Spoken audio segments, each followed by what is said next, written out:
In the heart of ancient Benin, where the red earth met the whispering trees, there was a strong and proud village known for its brave men and beautiful women. The men were fearless warriors, loyal to their land and people. But one season, the sound of war drums came from a nearby village. It was a call to battle. The men gathered beneath the great Iroko tree, the sacred tree of judgment, their faces heavy with worry. "If we go to war," one man said, "who will protect our wives? What if strangers come and take them?" Another added, "Men from other lands may enter our village. They may lie with our women." The crowd murmured. It was not the war they feared, it was dishonor. Then Ovia stood and said, "We cannot go to battle with fear in our hearts. We must seek help. I will speak with Chief Obaro and hear his counsel." The next morning, Ovia and Osaze went to Chief Obaro's compound to share the worries of the warriors. Ovia seriously, "Chief, the time for war has come, but our hearts are heavy with fear." Osaze standing, "What good is victory if we return to find our wives in another man's arms?" Chief Obaro calmly, "Let us speak to Azen, the one who hears from the gods. He may have a way to protect what our warriors love. Go to him and do what must be done. The war is in 2 days." That afternoon, Ovia and Osaze went to the shrine of Azen, the native doctor.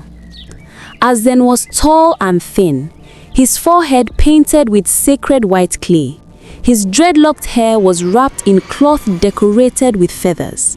His shrine stood in a quiet clearing surrounded by red and white cloths that fluttered in the wind. When the warriors arrived, Azen spoke in a deep voice. "What brings warriors to my shrine before battle?" Ovia replied, "Our hearts are troubled. We fear that while we are gone, other men will defile our wives." Azen nodded slowly. "Your fears are great, but every protection comes with a price." The men exchanged uneasy looks. Osaze asked, "What kind of sacrifice do the spirits demand?"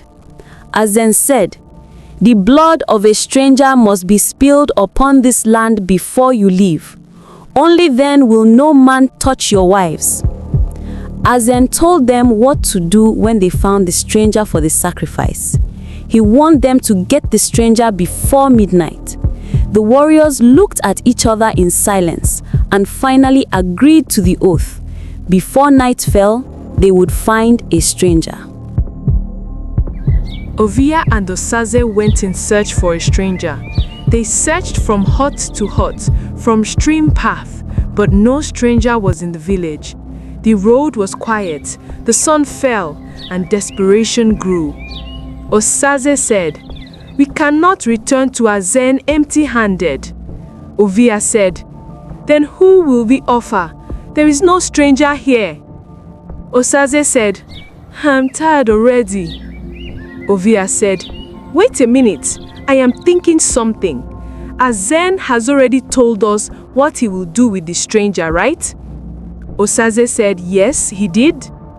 Ovia said, "Azen himself is not born into this village. He is a stranger." Osaze scared a little bit. "But," Ovia said, "Osaze, there's nothing like but. You don't need to be afraid. He said a stranger's blood. And is he not one?" Osaze hesitated, torn between fear and reason. But the pressure of the men was strong, and the sound of war drums grew nearer. That night, under a blood-red moon, the men returned to the shrine. Azen welcomed them, unaware of their intention. Azen was furious to see them without a stranger, and giving them a warning to get one with the laughter. Osaze immediately threw an arrow into his neck as he fell down and died. His blood soaked the earth, sealing their oath.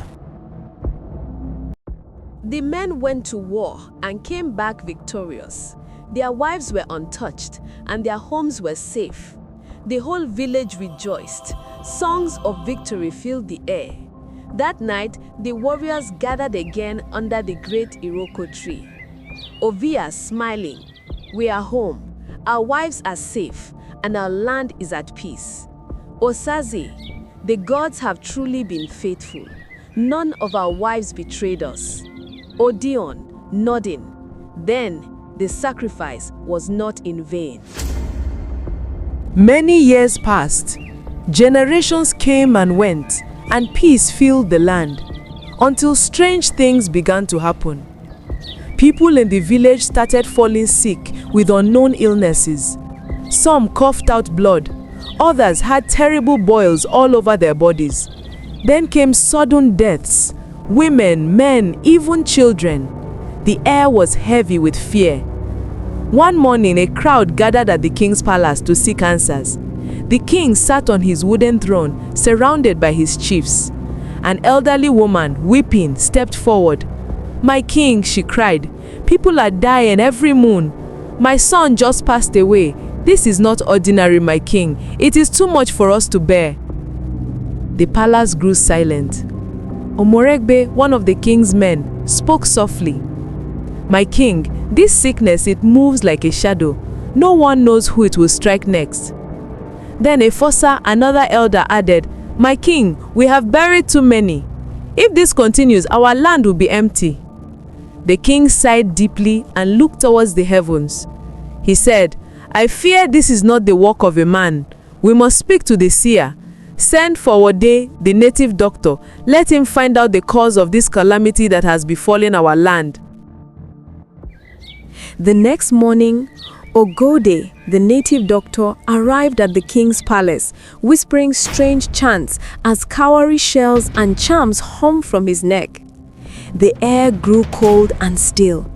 Everyone, the king, his chiefs, and the villagers watched in silence, trembling with fear of what he might reveal. Ogode raised his staff and spoke in a deep, echoing voice. "The earth cries. Blood speaks from beneath it. Your forefathers killed one who served the gods, and his blood was spilled upon this land. They made an oath of lust and jealousy, and now that blood demands truth." The king was surprised.